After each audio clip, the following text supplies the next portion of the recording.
이재명 정부의 네 번째 부동산 대책이 나왔습니다. 627, 97, 11호 대책 다음에 네 번째 대책 129 대책 공급 대책입니다. 공급 대책 도심 주택 공급 확대 및 신속화 대책인데 내용 한번 살펴보도록 하겠습니다. 궁금하죠? 어떤 내용이 포함됐을까요? 도심권에서 이제 핵심이 도심입니다. 청년층 중심으로 이걸 이제 해석을 좀 해야 되는데요. 도심이라고 하면 서울 도심이나 경기도 일부를 말하는 거고요. 청년층 중심이라는 얘기는 임대 아파트 많이 뽑겠다는 의미로 저는 해석을 합니다. 6만 원인데 6만 원. 서울이 32,000원. 경기도 28,000원, 인천 0.15. 인천 0.15 같은 걸 왜 넣은지 몰라. 아무튼 간에 뭐 국유지 28,100호.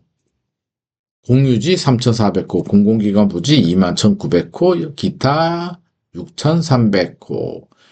연끌했죠. 누가? 국토교통부가 연끌해가지고 진짜 짤 수 있는 거 다 짰습니다. 서울에 32,000호, 용산, 캠프캠, 태능CC 또 나왔습니다. 문재인 정부 시절에 못했던 거, 캠프캠, 과천은 경마장, 말 좋아하는, 경마 좋아하시는 분들은 깜짝 놀랍니다. 이제 과천 경매장 또 이동, 쫓아내버리고 거기다가 이제 임대 아파트 짓겠다고 합니다.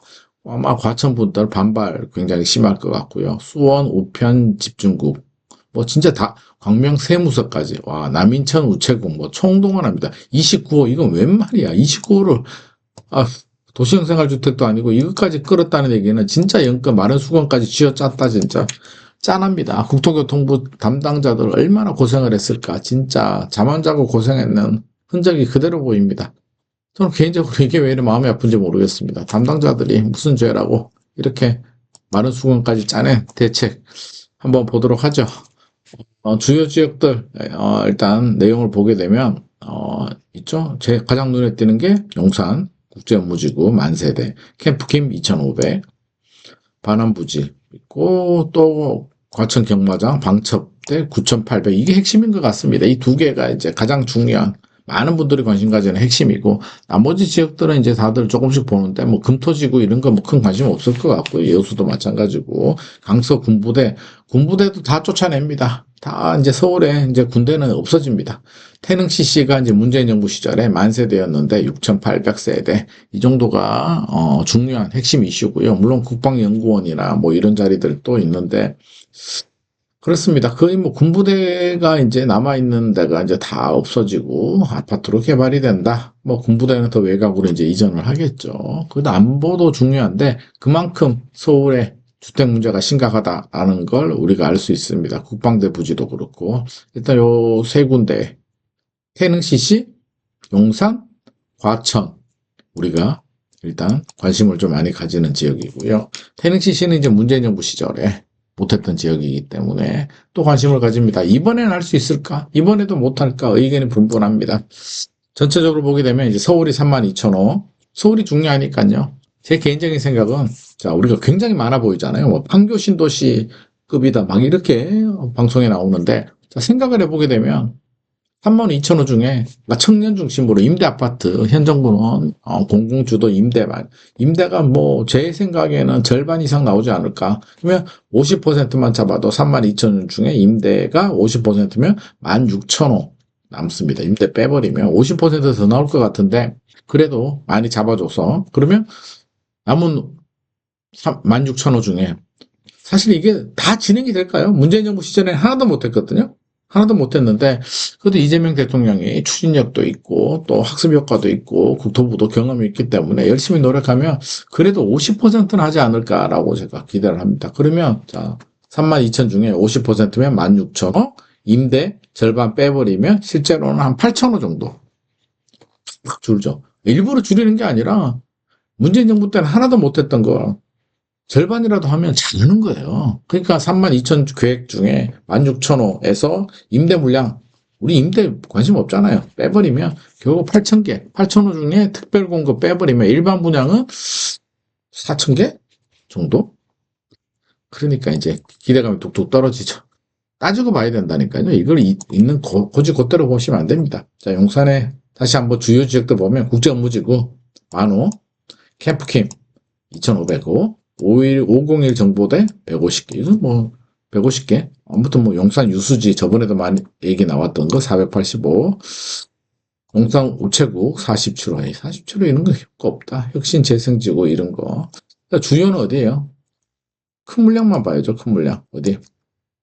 국제무지구와 캠프킹과 이제 과천의 9,800세대가 핵심인데 잘 진행될까라고 본다면 일단은 따져보면요.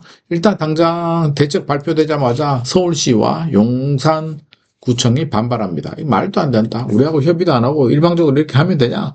보도자료 내용을 보게 되면 국토교통부 내용도 이제 협의를 해서 조속한 협의를 해서 2028년 9년에 뭐 착공하겠다 이런 내용들이 줍니다. 2030년 주로 2028년에서 2030년 정도가 착공이니까 생각해 보면 입주까지는 결국에는 차기 정권으로 넘어갑니다. 차기 정권으로 넘어가겠다라는 생각이고요. 주민들 반대 또 해결해야 되고 문재인 정부 시절에는 왜 못했을까? 우리 태릉CC 생각해 보게 되면 태릉CC가 왜 안 됐을까요? 주민들이 반대합니다. 주민들이 반대하니까 지역구 국회의원이나 또 구청장, 뭐 또 시의원 이런 분들이 또 반대합니다. 국토부가 일방적으로 밀어붙이기 어려워요. 태릉CC가 그렇게 해서 진행이 안 됩니다.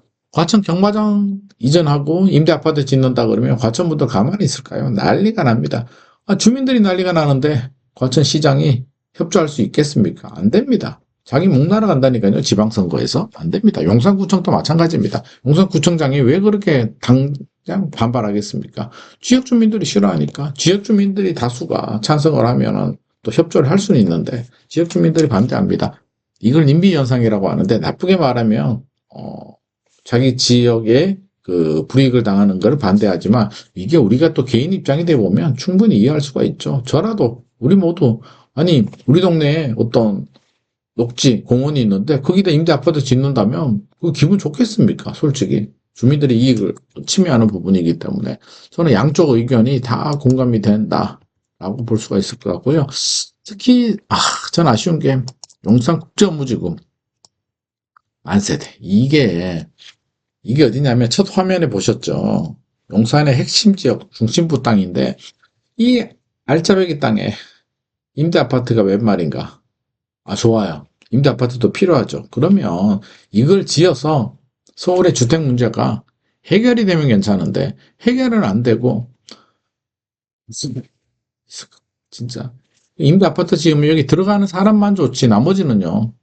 그렇게 본다면 차라리 한전부지처럼 한전부지가 10조 받았는데 지금 용산의 국제무지구 이 땅을 팔면 20조, 30조 받을 거잖아요. 그러면 20조, 30조의 재원을 가지고 3기 신도시 짓잖아요. 다 반값으로 해요. 그러니까 3기 신도시 광명시행까지 다 해서 반값으로 그 돈으로 지으면 많은 청년들, 신혼부부들이 아니 반값으로 해준다는데 그럼 전용 8사를 고양 창릉 신도시, 부천 대장, 인천 계양, 남양주 왕숙, 하남 교산 반값 전용 8사를 4억으로 전용 5구는 3억으로 주면 열광하지 않겠습니까? 그렇게 하면 그게 더 좋지 않나요? 진짜? 저는 개인적으로 그렇게 생각합니다. 이 서울의 핵심적인 땅에 글로벌 도시 서울에 많은 관광객들과 우리 서울 시민 그리고 우리 전국에 있는 분들도 와서 코엑스처럼 이렇게 개발하면 얼마나 좋을까요? 서울은 글로벌 도시이기 때문에 여러 개가 필요합니다. 그 코엑스 주변도 있어야 되고 또 잠실 롯데타워 주변도 이제 있고 마이스 개발 잠실 운동장 부지도 그렇게 개발하고 용산 정비창 부지 여기 국제 업무지구도 그렇게 개발하고 이렇게 개발하면 글로벌 도시이기 때문에 해야 되고 또 서민들 청년들 신혼부부들 주택은 또 반값 아파트로 그렇게 지으면 되지 않을까요? 그린벨트도 반값으로 하고 그게 더 효과적일 것 같은데 그럼 과연 효과가 있을까? 실현 가능성 문재인 정부 때 하나도 못했는데 이번에는 그래도 이재명 대통령의 추진력이 있으니까 저는 한 50% 정도 보고 있고요. 입주 시기도 이제 걱정입니다. 대부분 2028년에서 2030년 착공 계획대로는 되더라도 그러면 완공은 2030년에서 33년 정도 되겠죠. 정상적으로 진행이 됐으라도 그러면 많은 기다리는 무주택자들이 2026년부터 그러면 5년, 7년, 8년을 이걸 오매불망 집 안 사고 기다려줘야 되는데 과연 젊은 세대들이 그렇게 기다릴 수 있을까? 기다려도 임대 물량 빼면 아까 얘기했잖아요. 32,000원에서 실현 가능성 50% 높게 잡아줬습니다. 이것도 16,000원에 임대 빼버리면 실제로 8,000밖에 안 되는데 더 줄어들죠. 당첨 가능성. 그래 좋아. 캠프킴이나 용산 국제업무지구에 그나마 물량이 나와. 10,000개 중에 임대 빼고 뭐 어떻게 하면 몇천 개 나와. 경쟁률이 몇백 대 1 나오지 않겠습니까? 안 되죠. 혹시라도 운이 좋아서 당첨이 된다? 분양가 얼마 나올 건데요? 20억 원 이상 나옵니다. 전용 84. 그 자리에. 3기 신도시도 지금 전용 84가 8억이 넘는데 경기도에 용산이 20억 안 넘겠습니까? 당연히 넘죠. 당첨이 되면 로또지만 청년들이 20억 어디서 구합니까? 지금 대출도 안 나오는데. 무주택자들이 과연 기다려 줄 것인가? 저는 많이 안 기다릴 것 같습니다. 또 안타깝게도 이렇게 해도 서울 주택 문제 해결 안 됩니다. 왜? 문재인 정부 시절에 49,000호가 공급이 됐는데도 집값이 올랐는데요. 지금 올해가 28,000? 뭐 이렇게 29,000 이렇게 공급이 되는데 매년 10,000호씩 공급을 해도 부족하고요. 매년 20,000호씩. 그러니까 서울이 32,000호인데 50% 달성하면 16,000호니까 매년 16,000호씩 계속 나와도 그래도 부족합니다. 서울은 수요 과잉 지역이니까요. 그러니까 교통부 최선의 노력을 했는데 뭐 안 하는 것보다는 좋다. 하지만 효과는 낮다. 크게 기대하지 말자. 그러면 이제 퍼즐이 맞춰집니다. 무슨 퍼즐? 대통령이 1월 15일까지만 하더라도 선을 넘으면 세금 규제하겠다라는 원론적인 얘기를 했는데 1월 21일부터 강경한 발언, 다주택자 양도세 중과세 한다. 내가 언제 안 한다고 했냐? 라고 얘기를 하셨고 또 1세대 1주택자들도 보유기간에 따라서 혜택, 장기보유 특별공제 혜택 줄이겠다. 보유세도 올리겠다. 이런 강한 워딩들이 나와서 저는 왜 이러지? 왜 이럴까? 도대체 갑자기 왜 이러지? 라고 생각했는데 표지를 맞춰집니다. 왜? 공급 대책이다 보니까 이거 안 될 것 같거든. 이렇게 열심히 준비했음에도 불구하고 이 정도 내용 가지고 이미 97 공급 대책도 발표되자마자 실망으로 사자 수요들이 늘어나면서 집값 폭등했는데 지금 또 막 노원구 올라가는 상황에서 대책이 이렇게 나오면 실망 매물 확 붙을 수 있는데 이 불길을 끄기 위해서 분위기를 180도 바꾸기 위해서 세금 워딩으로 때려버렸습니다. 제가 볼 때는. 그러면 어떻게 돼요? 결국에는 각자 도생 매수 심리 압박을 해가지고 사지 마. 그러니까 이번에 세금 규제 발언 난리가 났잖아요. 결국에는 누구를 향한 집주인 매도자를 향한 메시지가 아니라 매수자를 향한 메시지였다. 이게 무슨 말이냐면 집주인들 100일 남겨놓고 이제 뭐 중과세 한다라고 집주인들 난리 나잖아요. 매도자한테 매물이 많이 나와서 거래가 되기를 그리고 집값이 안정되길 바랬다면 이미 한 6개월에서 1년 정도 넉넉하게 주고 했을 겁니다. 이재명 대통령이 머리가 얼마나 빠른데 그런 거 모르겠습니까? 100일 남겨놓고 갑자기 이렇게 독단적으로 워딩을 던졌다는 얘기는 계산을 했는 거죠. 이거 가만히 내버려두게 되면 이 공급 대책 나오면 집값도 상승이 확산된다. 이거 내버려두면 큰일 난다. 그럼 어떻게 해야 되지? 고민하다가 다주택자 양도세 중과세를 포함해서 세금으로 분위기를 180도 바꾸자. 경고를 주는 거죠. 경거망동하지 마라.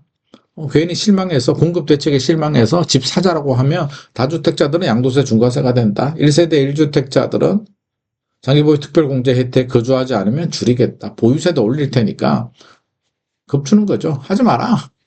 사지 마라. 라고 했는데 저는 분위기 자체가 공급 대책 발표 전에 이렇게 딱 함으로써 확산되는 걸 어느 정도 막는 효과는 나왔다. 워딩 작전, 대통령의 워딩 작전은 일단 성공이라고 보여집니다. 물론 부작용도 따르겠죠. 5월 9일 지나면 이제 매물 잠깁이 생기면서 상당히 여러 가지 전세, 월세, 집값 모두 다 굉장한 문제가 생기는데 과연 세금으로 수요 억제만으로 이 모든 걸 해결할 수 있을지는 난관 숙제라는 생각이 듭니다. 5월 9일 이전에는 이제 금매가 좀 나올 수도 있겠죠. 이렇게 여러 가지 퍼즐이 맞춰지는 119 부동산 공급 대책 내용 분석을 해봤습니다. 오늘의 내용이 도움이 되셨다면 좋아요와 구독 부탁드립니다.